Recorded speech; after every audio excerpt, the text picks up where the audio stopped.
Los corridos han sido una puerta de expresión del pueblo, que directa o indirectamente muestran el otro lado de México. Por lo tanto, desde su concepción, han tratado de ser censurados.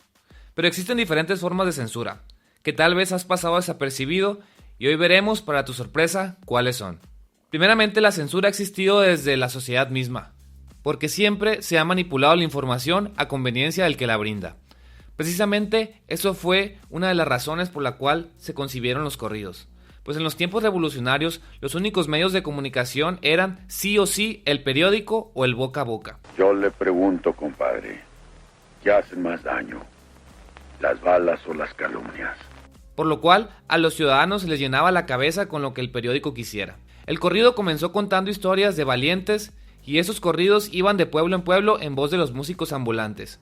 Pero estos tenían algo muy poderoso. Al agregar una melodía a un verso, este se llena de sentido, subcomunica muchas cosas y, lo más importante, hace que se grabe en la cabeza más fácil.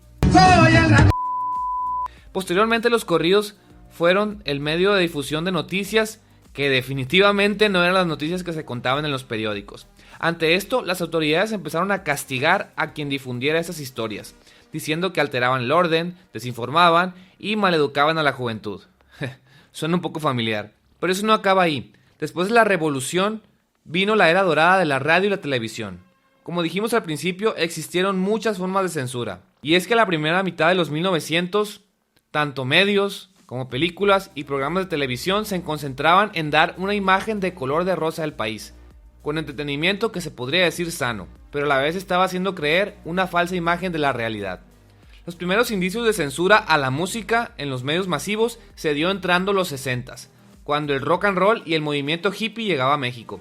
Esta censura se agravó todavía más después del conflicto estudiantil del 68, donde en la Ciudad de México los conciertos de rock estaban estrictamente prohibidos y las reuniones de los mismos. Había patrullajes donde detenían a cualquier grupo de jóvenes que estuvieran simplemente reunidos, dándoles escarmientos, palizas y hasta rapándolos. En esta época, por su parte, los corridos en el norte de México estaban tomando vuelo de nuevo, pero se mantenían en el underground y no eran tomados en cuenta por los medios y autoridades. Pues en ese momento estaban en la batalla campal contra el rock and roll, que según incitaba la rebeldía, los vicios y la inmoralidad. Entrando a los 70s, los corridos tomaron un rumbo con más alcance gracias al surgimiento de Camila la Tejana, Salieron de San Isidro, traían la llanta del carro repleta. y a todo lo que trajo después, más corridos, películas e historias. Los corridos empezaron a tomar vuelo exponencialmente y grandes artistas como los Cadetes de Linares o los mismos Tigres del Norte comenzaron a colarse cada vez más en los medios tradicionales. La gente estaba presenciando historias que no veían en las noticias o que las veían alteradas, pues muchos corridos, especialmente los de Paulino Vargas, eran escritos con investigaciones directas de los hechos, buscando siempre la verdad de lo que pasaba. En los 80s, la música regional había explotado y con ella los corridos, pero en 1987 en el estado de Sinaloa se dio el primer intento de censura, pues el gobernador en turno pidió a los medios locales a no difundir las historias que tuviera que ver con algún tipo de crimen. Después de esto, los mismos tipos de peticiones se empezaron a repetir en varios estados del país. Un año después, los Tigres del Norte sacaron el álbum Corridos Prohibidos, haciendo alusión directa a la censura de los mismos. Así transcurrieron los 90s. Los Tigres no se dejaron y siguieron sacando sus corridos de crítica social, pero haciéndolos con alegorías, haciendo que fueran con mensajes ocultos muy sutiles, como por ejemplo en el corrido del circo. Se hicieron tan influyentes que empezaron a truncar los cívicos por todos lados, hasta hacerlos fracasar. Más adelante un poco más rebuscado con La Granja.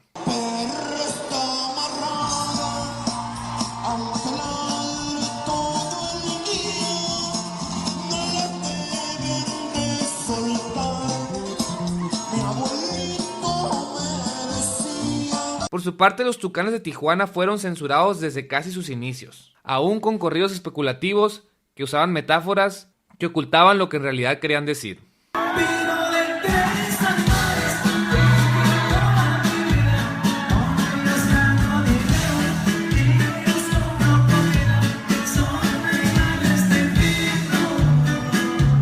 Todo esto llegó a culminar en el 2001, cuando la Comisión de Comunicaciones y Transportes de la Legislatura del Senado de la República emitió acuerdos para censurar la transmisión de corridos en radio y televisión en todo el país. Curioso que esto sucedió el mismo año de la salida de Crónica de un cambio de los Tigres del Norte, que hacía referencia al nuevo gobierno en turno.